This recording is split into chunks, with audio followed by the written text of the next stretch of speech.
The photo came through on a Monday morning while I was standing in the laundry room, folding the baby blanket I had bought 8 years earlier and never used. My sister's name flashed on my phone, Serena. One image. No message. I opened it because she was my sister. Because I still believed mistakes happened to other women. Because some part of me was always ready to forgive her before she even asked. The photo filled my screen. My husband, Nathan, sat in a hospital chair wearing the navy hoodie I had given him after our second failed IVF cycle. In his arms were 2 newborn babies wrapped in matching cream blankets. Serena stood beside him in a hospital gown, exhausted and glowing, one hand resting on his shoulder like it belonged there. The caption underneath said, "After 8 years, Daddy finally got his twins." I did not scream. I did not drop the phone. I stood there with my fingers wrapped around that unused baby blanket while the washing machine hummed behind me. And I felt my entire marriage become a room I had been locked inside without ever seeing the door. Then Serena called.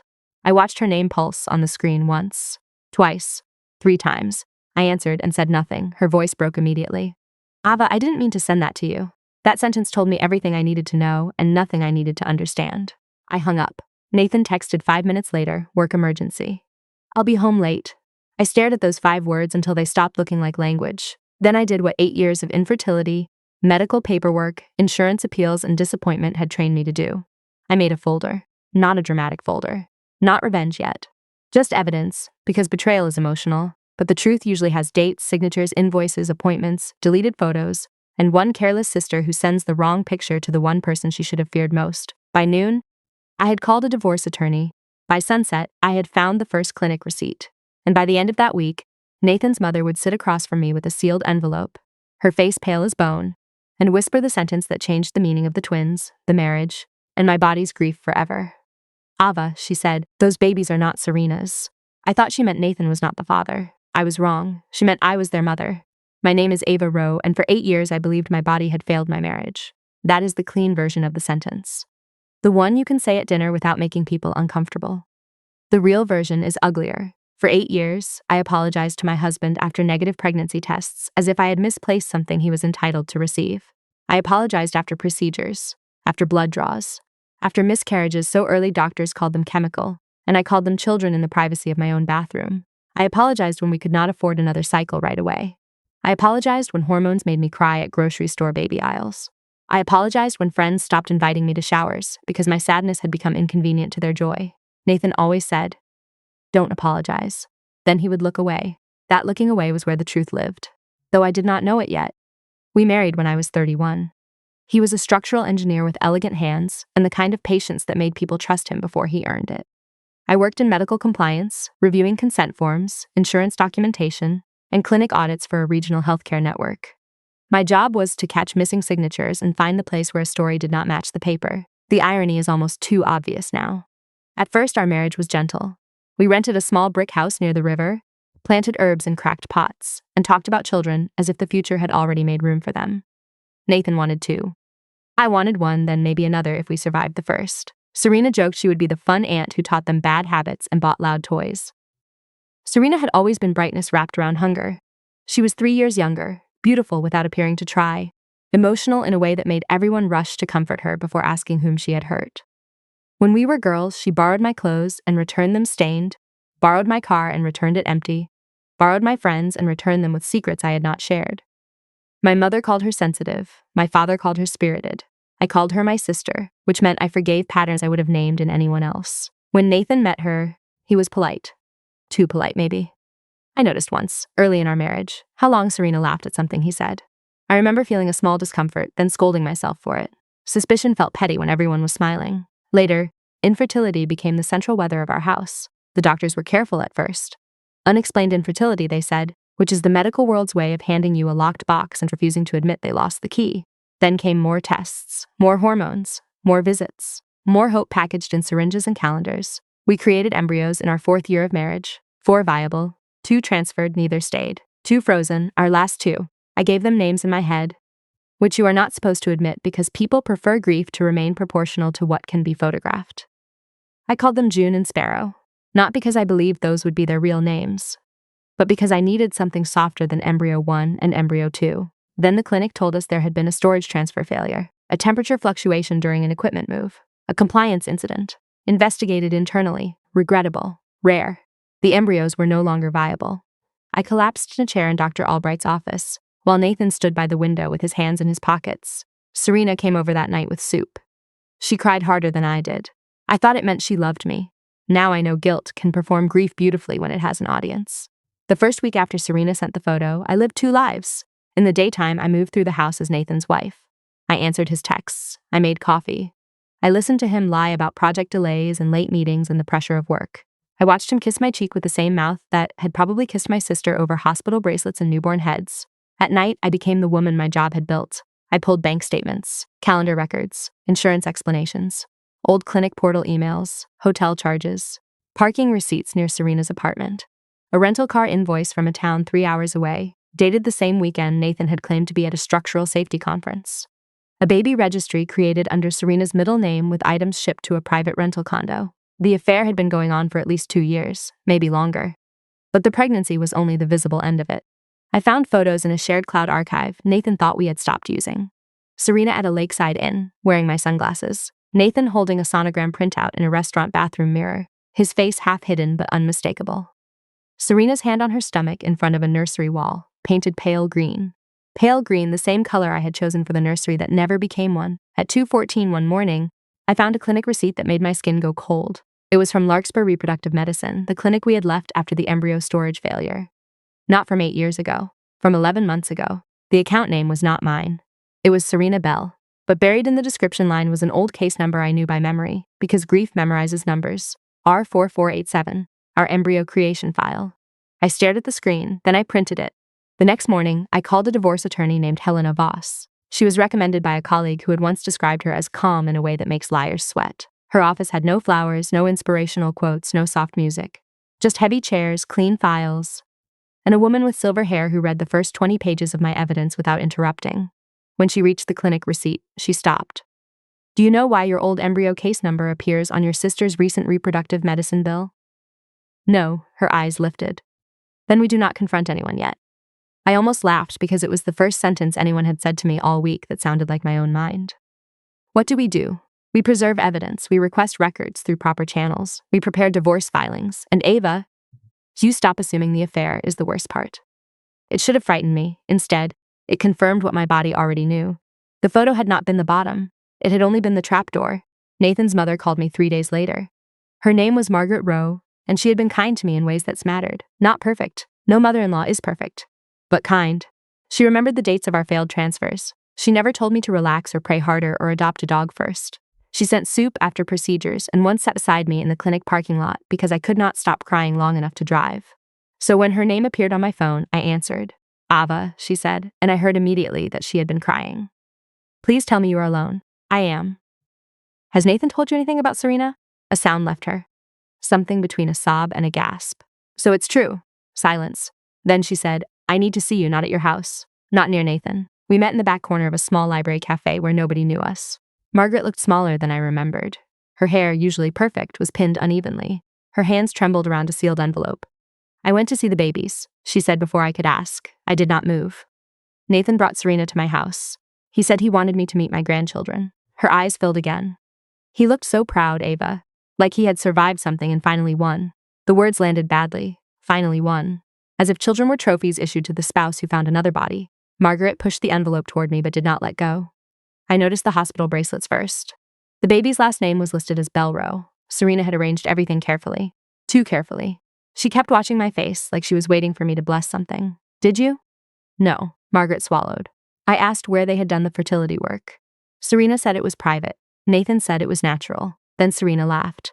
Not loudly, just enough. And I remembered something. Her fingers tightened on the envelope. 8 years ago, after the clinic told you about the storage failure, I went with you to pick up the remaining paperwork. Do you remember? I did. Barely. That week was made of fog. You were in the bathroom, sick from crying. A nurse handed me a document by mistake, thinking I was you. It was a chain of custody form. I should have given it to you immediately, but I read enough to see something strange. I leaned forward. What? It did not say the embryos had been destroyed.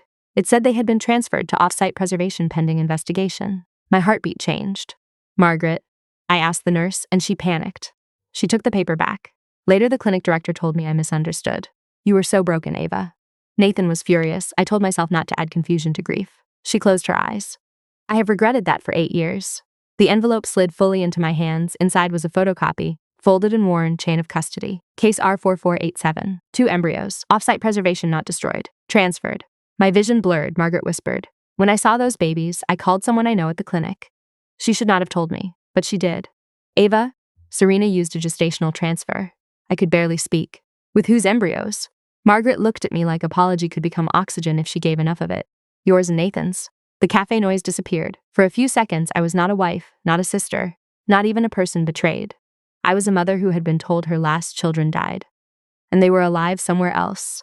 There is no clean emotion for learning your babies were born through your sister's body without your consent. Anger is too small. Grief is too passive. Joy is too dangerous. Horror is close. But it misses the ache, the impossible reflex of wanting to see them, touch them, count their fingers, smell their heads, and then remembering every heartbeat of their existence had been wrapped in theft. I left the cafe without finishing my tea. Margaret tried to follow, but I told her I needed air. She listened. That mattered. I sat in my car for nearly an hour with the chain of custody copy on the passenger seat, and the world moving around me as if laws of nature had not just been violated in a public library parking lot. Then I called Helena. She answered after 2 rings. I know what the case number means, I said. She did not interrupt. I told her everything. When I finished, there was a long pause. Then she said, Ava, I need you to listen carefully. Do not contact Serena. Do not contact Nathan. Do not contact the clinic directly. Send me photographs of that document. I am filing emergency preservation requests today. Are they mine? I asked. The question came out like a child's. Helena's voice softened, but only slightly. She respected me too much to lie. Biologically, if what Margaret was told is true, yes.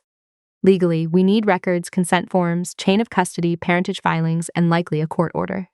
Emotionally, there is no legal sentence that can answer what you are really asking. I pressed my forehead to the steering wheel. I don't know what I'm asking. I know. That was the first mercy. No one pretending this had a shape yet. Over the next 10 days, Helena moved fast. The divorce filing became only one piece of a larger case. She filed for preservation of fertility records.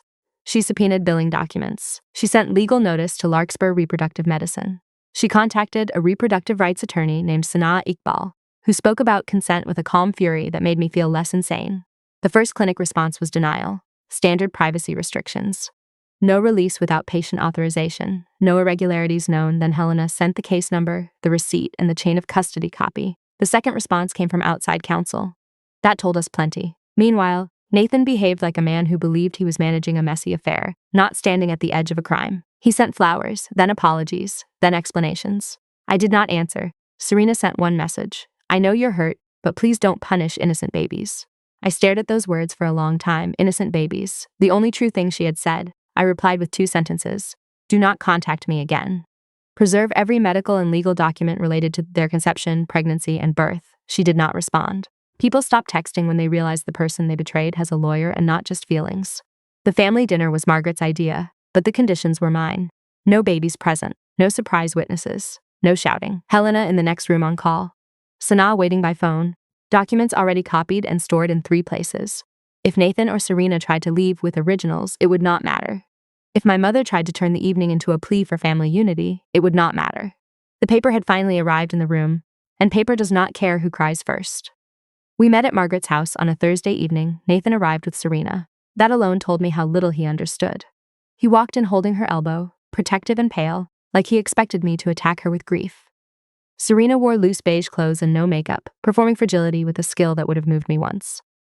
My mother came behind them, tight-lipped and furious at me for making this harder than it had to be, making it harder. That is what families often call the moment a woman refuses to absorb harm quietly. Margaret stood by the fireplace with the envelope in her hands. She looked as if she might collapse, but her voice was steady when she said, "Sit down." Nathan looked at me first. "Ava, can we talk privately?" "No," Serena whispered, "please." "No," my mother snapped. "Ava, she just gave birth." I turned to her. "To whose children?" The room went silent. Nathan frowned. "What is that supposed to mean?" Serena's face changed. "Not enough for anyone else, maybe. Enough for me." Margaret saw it too. She whispered the same sentence from my competitor's thumbnail. The sentence that feels small until it detonates a room. "Wait," she said, staring at Serena. "You didn't tell him?" Nathan turned slowly toward his mother. "Tell me what?" Serena stood. "I can't do this." I opened my folder and placed the clinic receipt on the coffee table. "Sit down, Serena." Her eyes filled with tears. "You don't understand. That is why we're here." Nathan picked up the receipt. His confusion deepened as he read. "Why is Ava's old case number on your clinic bill?" Serena said nothing. I placed the chain of custody copy beside it. Nathan's eyes moved over the page R4487. 2 embryos. Offsite preservation, his face drained. No, he said. Margaret began crying silently. Nathan looked at Serena. What did you do? Serena's performance fell apart in pieces. First the tears stopped. Then the softness left her mouth. Then the sister I had protected my whole life looked at me with naked resentment. What you couldn't, she said. The sentence was so cruel that even my mother flinched. Nathan whispered, Serena, she rounded on him. Don't act like you didn't want them. You wanted children. You wanted a family that didn't live in grief every month. I gave you that. With her embryos, he said. Serena's mouth trembled. I gave them a chance. I stood then, because if I stayed seated, I would become something I did not recognize. You told me they were gone. She looked at me. For 8 years, you let me mourn them. Her answer was barely audible. You had already had your chance. There are sentences you hear and know immediately you will never forgive the person who said them in the same way again. You had already had your chance. My sister said that about my children, about embryos I had named in secret, about years of injections and losses and hope sharpened down to 2 frozen possibilities, about grief she had sat beside me through while knowing, eventually, that she had taken what I thought was dead. Nathan moved toward her like he might shake the truth out physically. Margaret stepped between them. No, she said. Not another harm in this room. My mother finally found her voice. Serena, tell them this is not what it sounds like. Serena laughed once, ugly and broken. It's exactly what it sounds like. Then the full story came out, not cleanly, not in order.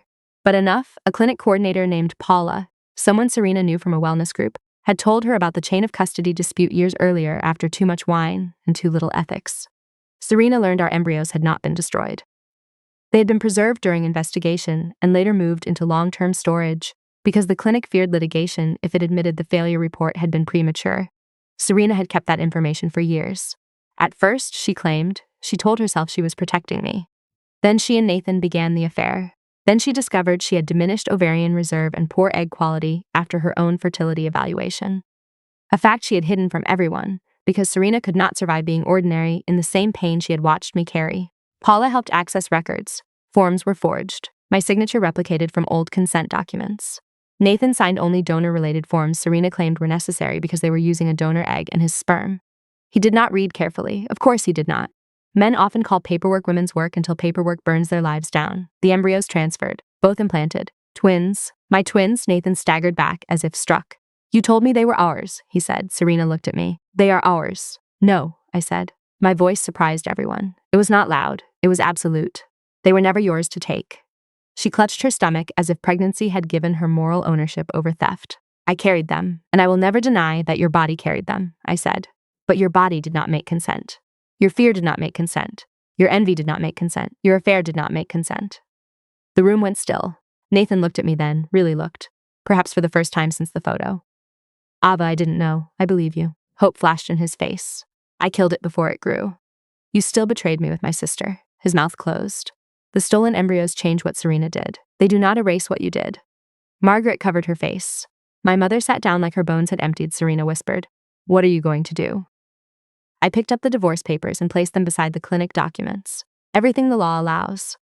Then I left. The legal process was not cinematic. People want the judge to bang a gavel and hand a wronged woman her life back by lunch. Real life is filings, waiting, emergency motions, sealed records, clinic counsel, forensic document review, DNA testing, temporary orders, and sleeping 3 hours a night. Because somewhere across town, 2 newborns exist with your biology, your husband's face, your sister's arms, and a story no baby should ever have to inherit. The DNA test confirmed what the documents suggested. The twins were biologically mine and Nathan's. I read the report in Helena's office with Sanaa beside me, both women silent enough to let the sentence enter my body without forcing a reaction. Biological mother, Ava Rowe. Biological father, Nathan Rowe, gestational carrier, Serena Bell. My first feeling was not joy. That surprised me. It was rage. Rage that biology could be printed in black ink while the lived reality was chaos. Rage that the first official document calling me mother arrived through violation. Rage that the children I had mourned were alive, and I had missed their first breath because my sister wanted to win a contest only she had been playing. Then grief. Then a strange tenderness I did not trust yet. Can I see them? I asked. Santa looked at Helena. Helena said, We can request a supervised introduction through temporary court order. Not with Serena. We will request that. The first time I saw them after the truth, it was in a neutral family services room with pale walls, a social worker, and a box of tissues placed too obviously on the side table. Ivy and Miles, those were the names Serena had chosen. I hated that I loved them. Ivy had a crease between her eyebrows exactly like mine when she slept. Miles had Nathan's mouth. They were too small to carry the ugliness adults had built around them. Too warm, too real, too innocent to be reduced to evidence. The social worker placed Ivy in my arms first.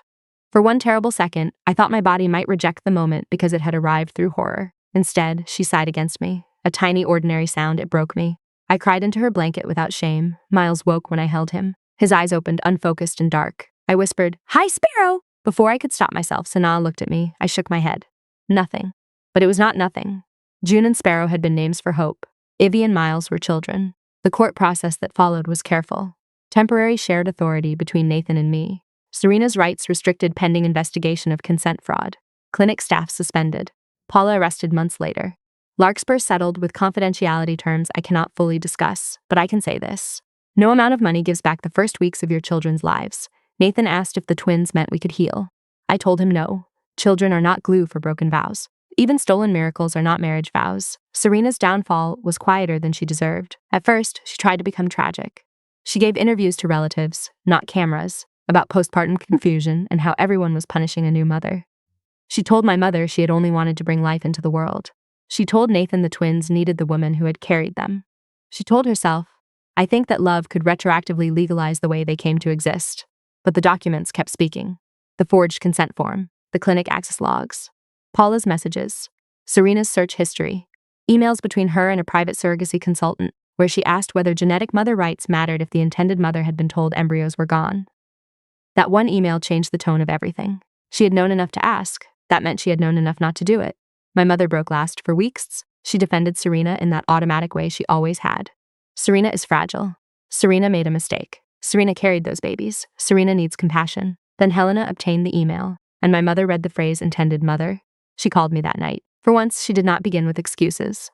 "I failed you," she said. I sat in my kitchen, staring at the high chair I had bought and assembled myself because waiting for someone else to build things had become impossible. "Yes," I said. She cried softly. "I always thought Serena needed more because you were stronger." I was stronger because no one came. That silenced her. It is hard to hear the bill for a parenting style decades after you spent it. Nathan moved into an apartment near mine to be close to the twins. Not with me. Never again with me. He showed up for feedings, court dates, pediatric appointments, and mediation sessions. He looked wrecked most of the time, and perhaps he was. But wreckage is not restitution. One night, after the babies had fallen asleep at my house and he was standing by the door, he said, "If I had known they were yours." I stopped him. "If you had known, what? You would have come home? You would have confessed? You would have suddenly remembered I was your wife?" His eyes filled. "I don't know. That is the first honest answer you have given me." He nodded. "I am sorry, Ava, I know. Does it matter?" I looked toward the nursery. "Yes," I said. "Just not in the way you want." That became the rhythm of our new life. Truth mattered. Apology mattered. Neither one rebuilt the marriage. The divorce finalized 6 months after the photo. By then, the twins had started smiling. That felt unfair at first. How dare life become beautiful inside a story that had begun so violently? How dare Miles laugh at ceiling fans while lawyers argued over consent? How dare Ivy fall asleep with her fist wrapped around my finger, while I still sometimes woke from dreams where the clinic called again to tell me they were gone? But babies do not wait for adults to heal. They grow because growing is their only job. I kept their names, Ivy and Miles. Not because Serena chose them. Because by the time the court asked, the names had already become theirs. I would not steal something from them, just because it passed through her mouth first. Serena eventually accepted a plea arrangement connected to the forged documents. The clinic faced regulatory consequences. Paula lost her license and much more. Larkspur Reproductive Medicine no longer exists under that name. Good, Margaret remained in the twins' lives because she earned access slowly and painfully. She did not ask to be forgiven on her schedule. She brought diapers, took infant CPR, followed every boundary, cried only when the babies were not in the room. She told them, even before they understood language, I should have spoken sooner. Some people say babies do not need apologies. I disagree. Adults need practice telling the truth before children are old enough to hear it. Nathan became their father in the practical sense. Diapers, midnight fevers, bottles, court-approved schedules, awkward holidays. He never became my husband again. He asked once, near their first birthday, whether there was any possible future where we tried as a family. I was sitting on the floor with Ivy chewing a board book against my knee. "No," I said. He looked like he expected that and still hated it. "Because of Serena? Because of you." He closed his eyes. "You didn't know about the embryos." "I know. You know I would never have agreed to that." "I believe you." "Then, Nathan, you agreed to everything before that." The lies, the affair, the pregnancy with my sister. The version where I stayed grieving and you built a nursery somewhere else. Serena committed the worst violation, but you created the door she walked through. He stared at the floor, Miles threw a block at his shoe. The absurdity of it almost made me laugh. Nathan picked it up and handed it back. I will spend the rest of my life regretting that, he said. I hope so, I said. Regret can make you a better father if you do not use it to ask me for comfort. That was one of the hardest sentences I ever said, and one of the truest. There was another reason I believed the clinic when they said the embryos were gone. I wanted an ending, not a happy ending. Just an ending with a shape I could understand. Infertility keeps you in suspended animation, always waiting for the next call, the next number, the next scan, the next bill, the next cruel little phrase like guarded optimism. When Larkspur told us the remaining embryos had been compromised, it was brutal, but it was final. I could grieve because the door had closed. That is what I thought. I did not know the door had been quietly moved to another room and locked from the inside. After the storage failure, Larkspur gave us a packet with glossy apology language and a credit toward future services. Future services. As if grief could be converted into a coupon. Nathan wanted to sue at first. I did too for about an hour. Then the exhaustion swallowed us. We were tired of clinics, tired of legal words, tired of hope attached to invoices. We signed a limited resolution agreement because the clinic framed it as administrative closure, not medical loss. Helena later called that document aggressively vague. At the time, I called it survival. Serena had been with me the day I signed it. She drove me because Nathan said he could not leave a client meeting. She held my hand in the parking lot and told me I was allowed to be angry. She even cried when I folded the clinic packet and put it in my purse. Now I wonder whether she had already started asking questions. I wonder if she saw the case number then. I wonder if envy does not always arrive as a sudden decision, but as a seed that waits for opportunity to water it. Those questions have no clean answer. The law found enough of the timeline to hold people accountable, but not enough to explain the spiritual mechanics of a sister looking at your grief and deciding it was a resource.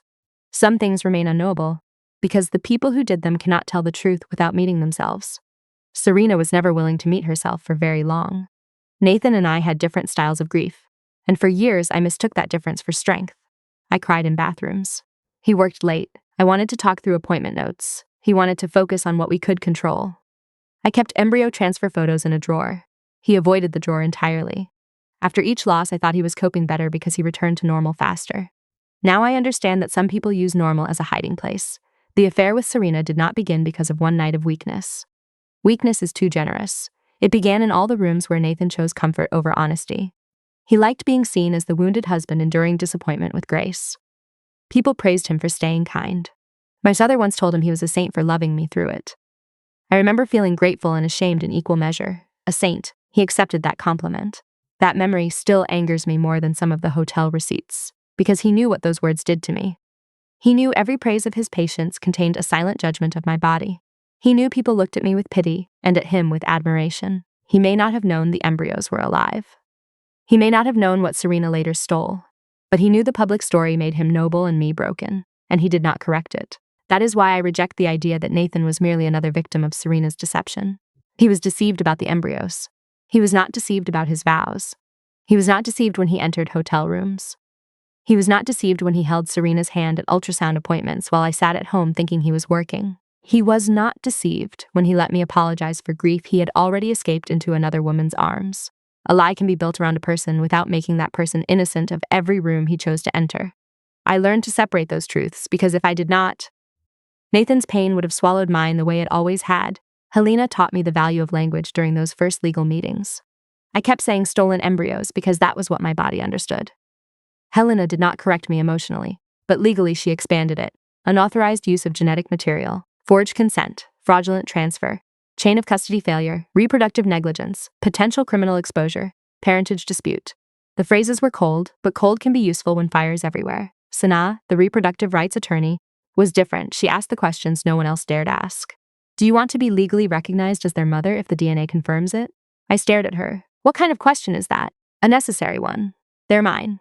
Yes, biologically, but Ava, claiming legal motherhood will tie you to Nathan, Serena, the litigation, and the public version of what happened for years.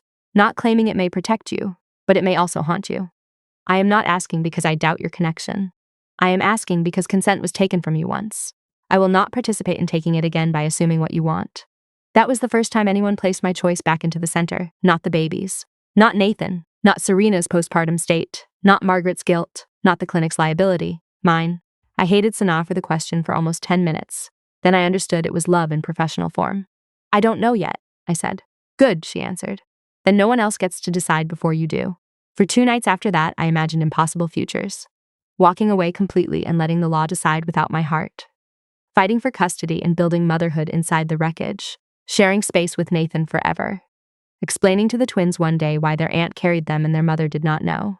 No future felt clean. Sanaa had warned me. This is not about finding the painless path. It is about finding the path you can live with when pain stops being the loudest voice. That sentence became a handrail. I repeated it through every hearing. The media never got the story. And that was one of Helena's greatest victories. A case like ours had all the ingredients people consume without mercy. Infertility, betrayal, forged clinic documents, twin sisters, DNA, divorce. Helena moved aggressively to seal sensitive filings involving the children and medical records. She made it clear to every attorney involved that anyone leaking details would be met with consequences larger than their curiosity. Still, rumors spread. They always do. My mother's church heard a version where Serena had been a selfless surrogate, and I had become jealous after the birth. Nathan's professional circle heard a version where an old clinic mistake created confusion. A cousin texted me asking whether it was true I was trying to take Serena's babies because I could not have my own. I stared at that message for 5 full minutes before blocking her. People love simple villains. They especially love making the calm woman the villain because she does not provide enough visible pain to satisfy them. Serena cried publicly. I did not. Serena posted vague quotes about motherhood and judgment. I posted nothing. Serena's friends brought casseroles and called her brave. My friends brought folders, coffee, and silence because the women closest to me understood that I did not need a performance of support. I needed people who could sit in horror without trying to decorate it. June, my best friend from work, came every Friday and organized one drawer in my house because she said trauma makes objects too loud. The first week, she organized the kitchen junk drawer. The second week, the linen closet. The third week, she found the unused baby blanket in the laundry room and held it up without speaking. I broke then, not dramatically, quietly. Into her shoulder. She folded the blanket afterward and placed it in an empty basket. Not hidden, she said. Just waiting for you to decide. That was friendship, no advice, no pressure. Just a clean place for the thing I could not yet touch. The twins' first visit to my house was supervised by a social worker named Denise, who had kind eyes, and the no-nonsense posture of someone who had witnessed families turn children into trophies too many times. She inspected the nursery I had built in 6 frantic days. Not the old imaginary nursery. A real one. 2 cribs, 2 drawers of clothes, diapers, formula, bottles. A rocking chair Margaret bought, and I almost refused until she said, "It is for them, not for my forgiveness." That was the correct answer, so I accepted it. Denise watched me with Ivy and Miles for 2 hours. I hated being observed. Motherhood was already arriving through glass, law, and paperwork. Having a stranger note how I held a bottle felt like another theft. But Denise was not cruel. At the end of the visit, while Miles slept against my chest and Ivy made furious little grunts in the crib, she closed her notebook. "You are allowed to feel awkward," she said. I looked up. A lot of parents in complicated cases think love should make them instantly fluent. It doesn't. Love is not the same as experience. That sentence saved me from another version of self-blame. I was not behind because I had failed. I was behind because access had been stolen, so I learned. Sterilizing bottles. Reading hunger cues. Telling the difference between Ivy's angry cry and Miles's tired one. How to hold both at once without feeling like my arms would detach. How to sleep in 90-minute pieces and still answer legal emails.